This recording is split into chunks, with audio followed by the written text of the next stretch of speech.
我也有听过啊，有一些人呢，在微信里面建了一个群组，对，那个群组呢是专门教他们怎么去等那些房东的，太可怕了吧！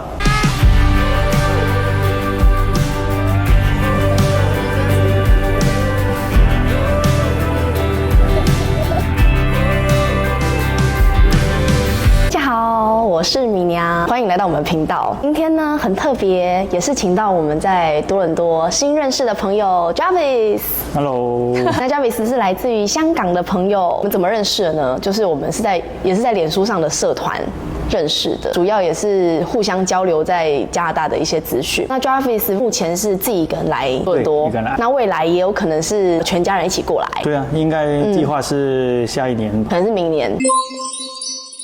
那 Jarvis 自己一个人来到加拿大这边，开始一定要租房子。对，是租房子。那我们之前频道上有跟大家分享说，我们家啦，米家的部分是一开始在台湾视讯看房，然后来这边住1个礼拜的日租，然后接下来就直接搬进我们签约的房子。那 Jarvis 的部分是一开始也是先住日租，租 Airbnb， 对，之后再过来这边看房子。对，我觉得应该要实体看一下会比较好，比较放心。对，那你 Airbnb 是住多久？住了1个月，因为我来的时候呢，刚好是8月、9月，我知道了很多学生呢在这个时候呢找房子，所以呢我就避免在这个时段跟他们争，因为看过一些就是在加拿大的时候呢，8月、9月的那个房价，租房子的房价呢会比较高一点，因为就是留学生都过来租，而且房子也比较不好租啦。以我的经验呢，我自己因为我不是专业的哈，所以我就是讲一些自己的经验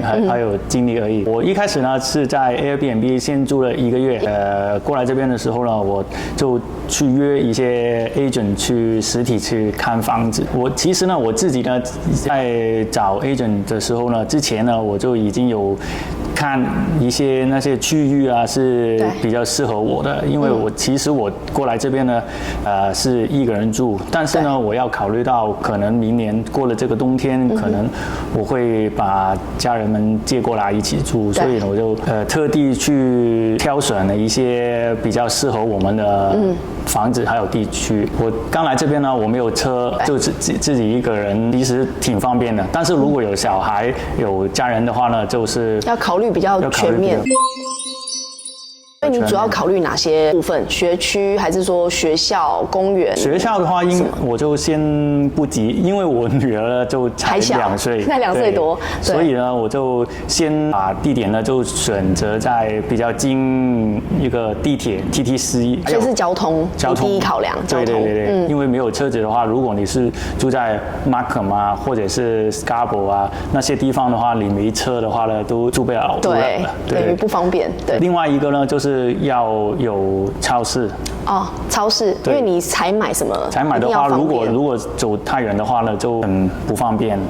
也是要考虑到，如果我之后去工作啊什么的，我自己1个人是可以走过去了，因为我现在呢去超市呢也是走，也是散步啊，2公里才到超市。但是如果是我太太跟我小朋友的话，他2个人走不了那么远，所以我就先选择在一些近 TTC 还有附近有超市的地方，先锁定一下我想要的区域。还有区域的话呢，因为在加拿大这边呢，很多那个社区呢，所有的群体都是分散很多不同的区域。比如说就是华人会比较喜欢聚在Richmond Hill 或者是 Markham 这些地方。对。如果是印度人的话，可能在 Scarborough 或者是 Brampton 这些地方。对。我最后就比较适合的。对，我就选择 North York 这个区域。这边的话其实还挺方便的，因为 TTC 的话，我走路大概3到5分钟就已经可以了。Jarvis 分享说，他找房子首要就是交通，然后再采买要方便，不要太远。如果你是本来已经有车的话呢，就可以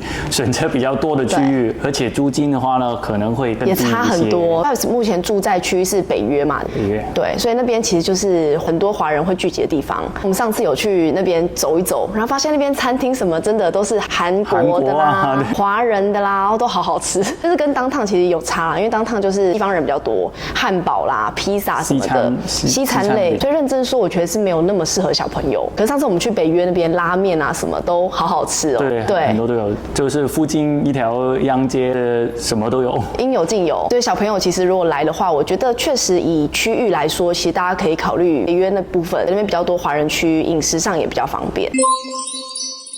那我先锁定我想要的区域，之后呢，我就在网上找一些房子去看啊。说很多 APP 现在已经挺方便的，你就打开 APP 就搜寻一下 APP。我是用CA， 还有一个是叫房大师。因为在选 APP 的时候呢，比如说一个老外，他要把他的房子在 APP 上面去登广告的话，他可能会比较会用一些只有英文界面的一些 APP。如果是华人房东的话呢，可能你会在51找房啊、房大师啊上面呢会比较多看到资讯。对，所以你要每一个 APP 都去看一些。但是如果你想要我要特别我的房东是华人，因为很好沟通的话，你就放弃一些其他 APP 的 listing。对，筛选 APP 上就是假设你觉得你英文其实也不错，你想要更多选择，其实你可以去找一些西方人常用的一些房的那种 APP 啦。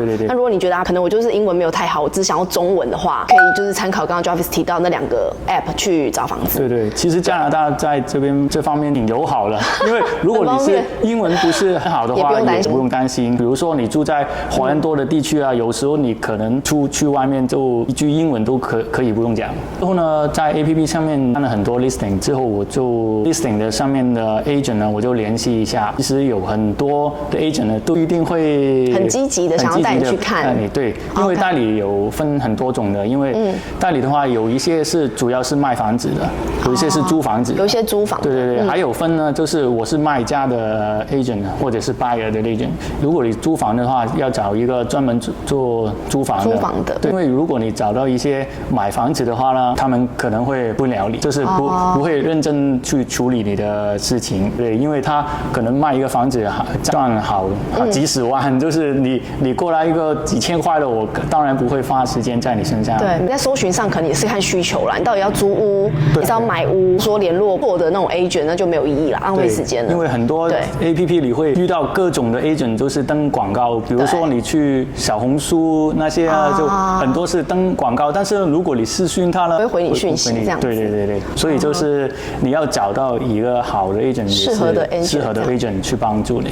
所以说像 Jarvis 已经被定10月份找到新的房子了，现在已经确定找到了，耶！找到了。那你在找这个房子的过程当中，你总共前后看了几间？因为我很明确知道自己想要的区域、想要的房子是什么，所以我已经看好了，才去找 agent 去帮我联系一下房东啊，去看房子什么的。广告上面看的话呢，其实跟实质是不一样的。对，因为很多去登广告的时候呢，那个照片是假的，那些照片呢都是美化了美化了，就是可能是当初建商在做房子的时候呢拍下来的，就像样品屋这样子。对，样品屋就是跟现在几年之后呢有一些不同，一定要去看一下，千万不要没看到房子就直接下定了。那前后呢，我就看过3个房子，其实类型呢还有格局呢，其实都差不多的，而且是同一个区域，就是旁边2栋楼。第一次去看房的时候呢，其实我就已经觉得可以了。一次去看房子的话，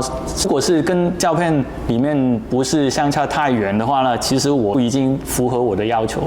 我在跟 agent 去对方联系的时候呢，我第一个房子就是去看了之后呢，让他跟房东去联系。在这边加拿大租房子的话呢，你要很多东西，因为呢这边呢加拿大的很多租霸，所以呢加拿大的房东呢都选人呢都是很严格的。对，租霸就是不好的房客。他们会不交房租啊，破坏你的屋子啊，还有加拿大的法律啊法规上面呢都很保护那些租客的，所以很多房东都是拿他们没办法。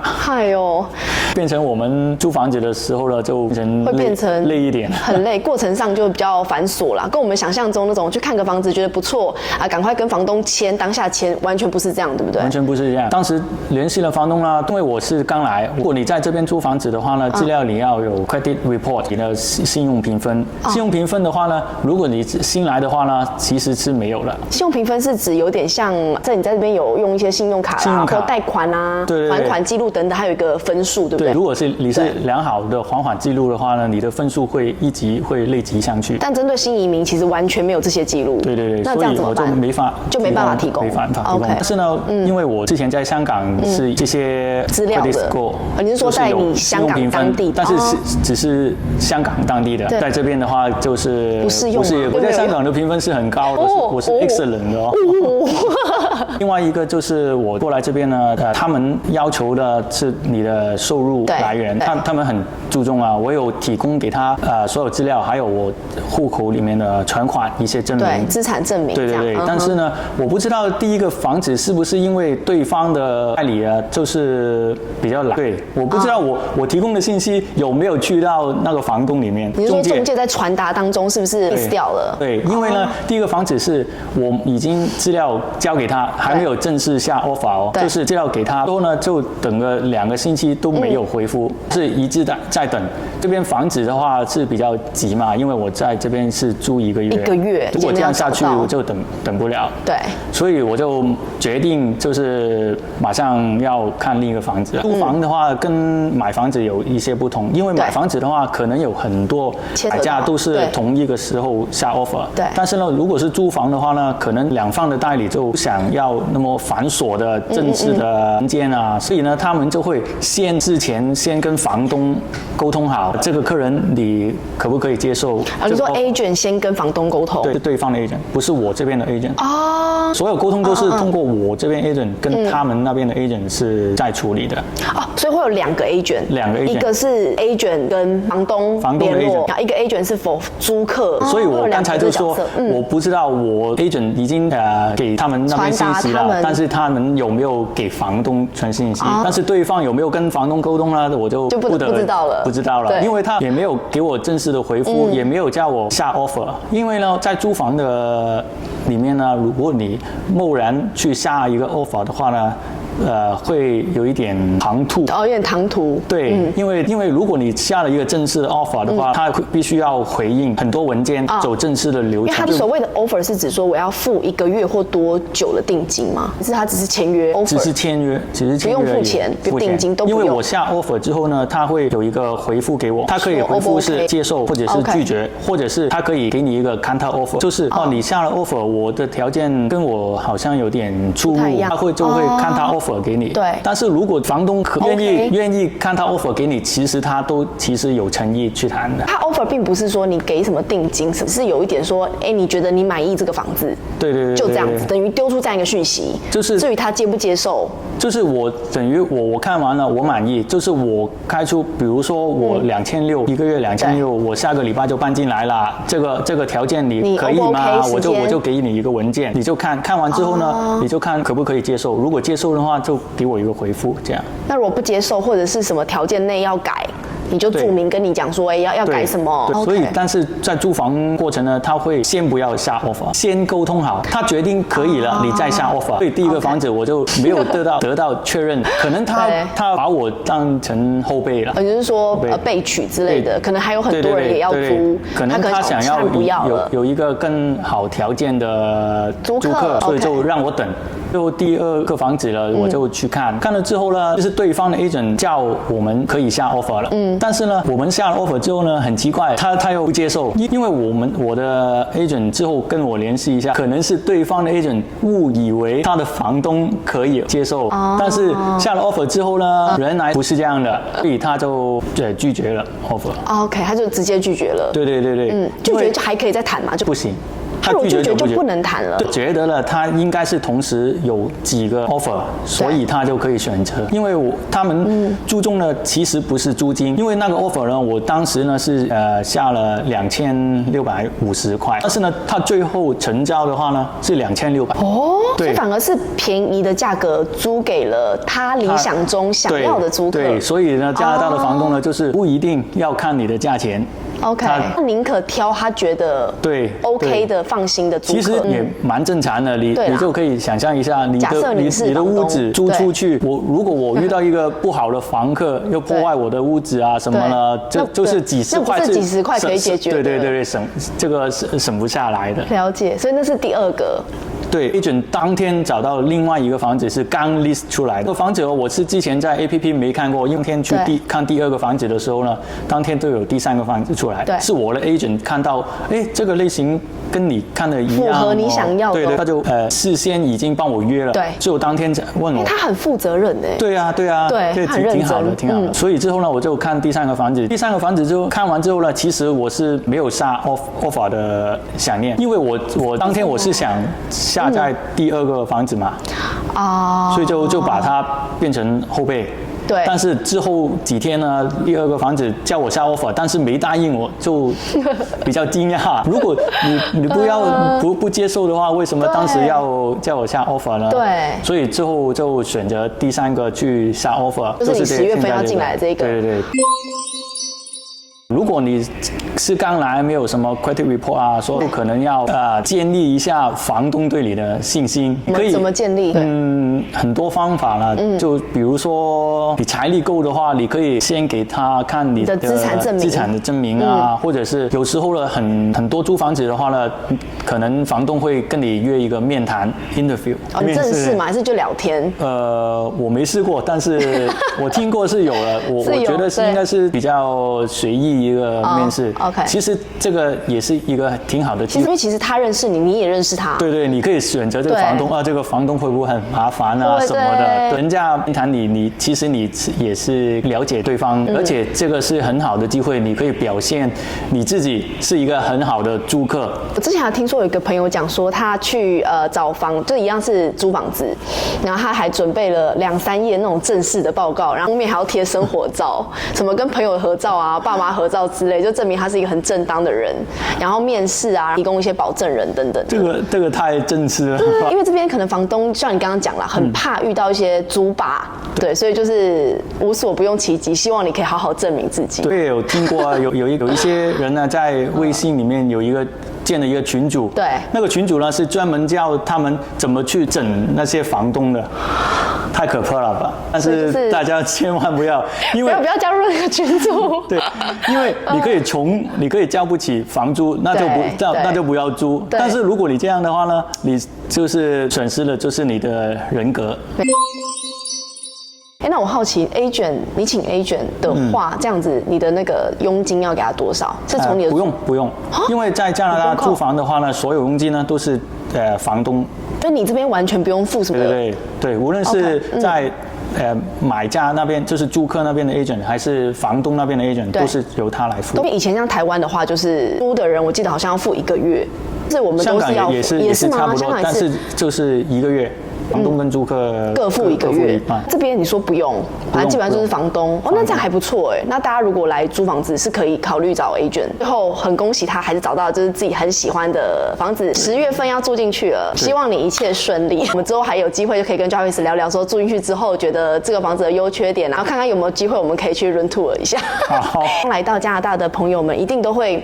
租房一定是很重要，不管你是租房子还是买房子，所以大家来其实不妨就可以下载刚刚 Jarvis 提到的那2个，大家可以就是多去看。大家还有什么关于租房啦或者什么的问题要跟我们讨论的，也欢迎在底下留言告诉我们哦。喜欢这集的朋友记得订阅、按赞、分享、开启小铃铛，才不会错过我们每次精彩内容哦。下次见啦，拜拜，谢谢 Jarvis。